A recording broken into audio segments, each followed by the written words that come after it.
அக்காவுக்குத்தான் அதிகாரமா? சிறுகதை. ஆசிரியர் தமிழினியன் அவர்கள். குளியல் அறையை அவசர அவசரமாக தட்டினான் ஆனந்த். உள்ளே அக்கா இருக்கிறாள் என்றாள் அம்மா. ஆனந்தின் முகம் தணலாக சிவந்தது. அவசரம் ஆறுதலுக்கு இந்த வீட்டில் வழியே கிடையாது. சை, எப்போது பார்த்தாலும் அக்கா அக்கா அக்கா. ஏனடா இப்படி அலறுகிறாய்? அவள் ஆஃபீஸுக்கு போக வேண்டியவள். உனக்கு என்ன இப்போது கொள்ளை போகிறது? ஒன்று செய் அம்மா, இந்த வீட்டிலே ஆஃபீஸ் போகிறவளுக்குத்தான் அவசரம் வர வேண்டும், மற்றவர்களுக்கு அது வரக்கூடாது என்று வாசலில் ஒரு போர்டு போட்டு வை. ஏதோ ஒரு நாளைக்கு. ஒரு நாளா? அம்மாவை பேச விடாமல் குறுக்கிட்டான் ஆனந்த். நான் வரும் நேரமெல்லாம் அக்கா தானே இருக்கிறாள். அம்மா, எனக்கெல்லாம் தெரியும். அவள் சம்பாதிக்கிறவள். அவளுக்குத்தான் இந்த வீட்டிலே அதிகாரம், உரிமை, பாத்தியதை எல்லாம்.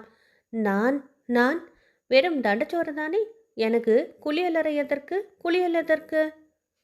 ஐயோ ஐயோ என்ற அம்மா தன் தலையிலே அடித்து கொண்டாள். படித்து முடித்திருக்கிறாய், நாளைக்கு நீயும் வேலைக்கு போக வேண்டும். இப்படி பொறுமை இல்லாது இருக்கிறாயடா.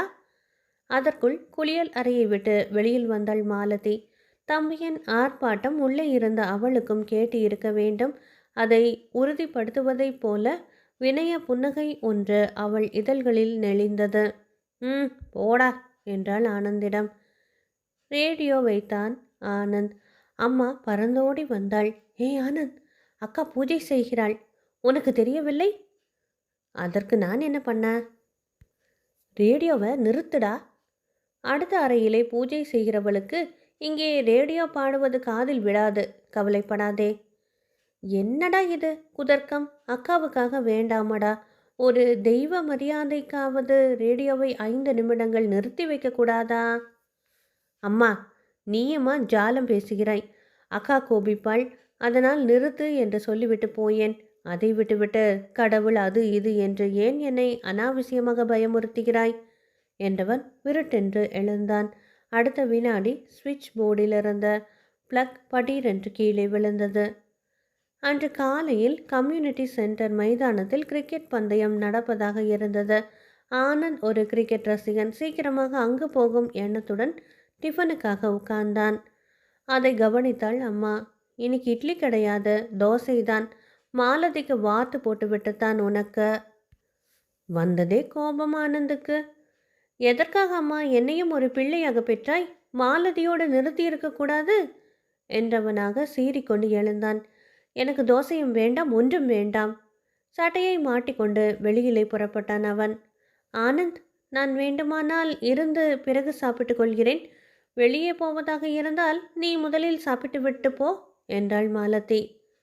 வேண்டாம், வேலைக்குத்தான் சிபாரிசு தேவை என்பார்கள். இங்கு என்னடாவென்றால் சொந்த வீட்டிலே தோசை சாப்பிடுவதற்கே சிபாரிசு வேண்டியிருக்கிறது என்று உதட்டை பிதுக்கி அலட்சியமாக சிரித்த ஆனந்த் மறுவினாடி யார் பதிலுக்கும் காத்திராமல் வெளியில் பறந்தான்.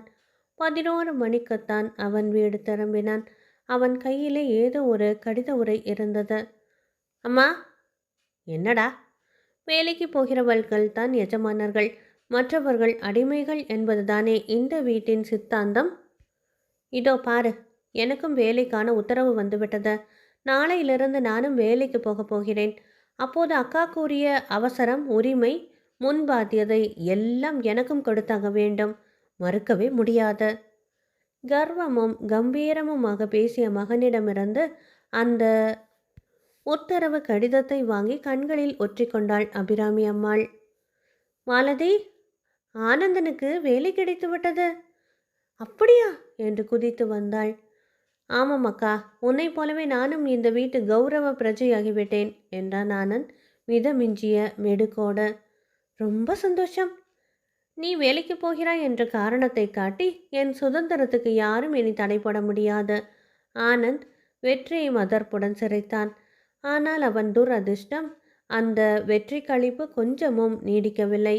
2ஆம் நாள் மாலதி அவசரமாக குளியல் அறைக்குள் நுழைய போன போது, நான் போக வேண்டும் முதலில் என்றவனாக ஆனந்த் அவளை வழிமறித்தான். எனக்கு நாளை ஆகிறது ஆனந்த், ஆஃபீஸுக்கு போக வேண்டும் என்றாள் மாலதி.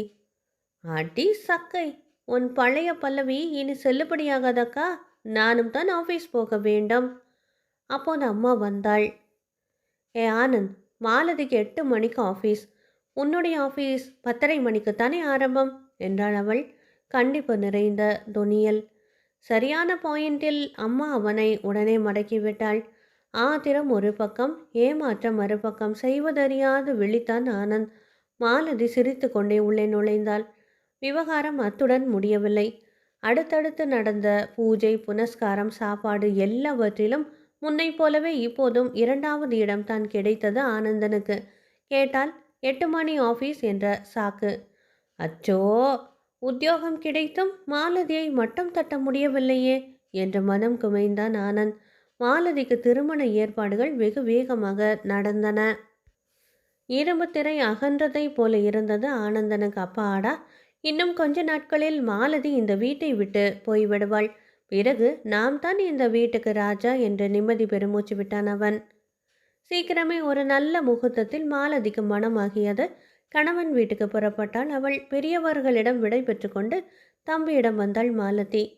அக்காவின் பிரிவை நினைத்து ஒருபுறம் வருத்தமாக இருந்தவனுக்கு அவள் இல்லாத வீட்டில் தனது முழு அதிகாரத்தை பிரயோகப்படுத்தும் துடிப்பில் மகிழ்ச்சியும் அடைந்தான். ஆகவே குதூகலம் பொங்க போய் வா என்று விடை கொடுத்தான். கொஞ்ச நாட்கள் கழிந்தன. அலுவலகத்தில் இருந்த மாலதியை யாரோ ஃபோனில் அழைத்தார்கள். யாரு? நான் தான் அக்கா, தம்பி ஆனந்த் பேசுகிறேன். ஓ ஆனந்த், அம்மா சௌக்கியமா? சௌக்கியம்தான் அக்கா, உன்னிடம் ஒரு விஷயம் சொல்ல வேண்டும் என்று தோன்றியது. அதற்காகத்தான் உனக்கு ஃபோன் பண்ணினேன். என்ன? நீ புக்ககம் போன பிறகு நம் வீட்டிலே எந்நேரமும் குளியலறை திறந்தே கிடக்கிறது. நான் ரேடியோவை வைத்தாலும் பூஜை செய்தாலும் அதை கண்டுகொள்ள ஒரு நாதியும் இல்லை. அம்மா பட்சணம் பண்ணுவது எல்லாம் எனக்கே பந்தியாக வைத்து விடுகிறாள் என்று அடுக்கிக் கொண்டே போனான் ஆனந்த். பலே, இப்போது நீ ரொம்பவுமே ஃப்ரீயாக இருக்கிறாய் இல்லையா? போ அக்கா, சட்டென்று மறுத்தான் ஆனந்த். அவன் குரலிலே விரக்தி தொனித்தது. ஏண்டா, நீ வீட்டை விட்டு போய்விடுவாய், அப்புறம் எல்லாவற்றிலும் எனக்குத்தான் முதலிடம் அப்படின்னு நான் சந்தோஷ கனவு கண்டது உண்மைதான் அக்கா. ஆனால் நீ வீட்டில் இருந்தபோது உன்னோடு சண்டையும் போட்டியும் போட்டுக்கொண்டு ஒவ்வொன்றையும் அனுபவித்தேன். அதில் கிடைத்த திருப்தியும் மகிழ்ச்சியும் 1000 பங்கு என்றால் அதில் ஒரு பங்கு கூட இப்போது எனக்கு கிடைக்கவில்லை அக்கா. சகோதர பாசம் என்பது சமாதானம் மட்டுமல்ல, சண்டையும் சேர்ந்துதான். இது எனக்கு இப்போதான் புரிந்தது அக்கா. திடுக்கிட்டாள் மாலதி. ஏ ஆனந்த், அது என்ன விகல்ப சத்தம்? அழுகிறாயா? விசும்பல் தானா அது? ஆமாம் என்று சொல்ல முடியாத ஆனந்த் மறுமுனையிலே ஃபோனை கீழே வைத்தான். அன்பானவர்களே, தமிழினியன் அவர்கள் எழுதிய அக்காவுக்குத்தான் அதிகாரமா சிறுகதை நிறைவு பெற்றது. நன்றி.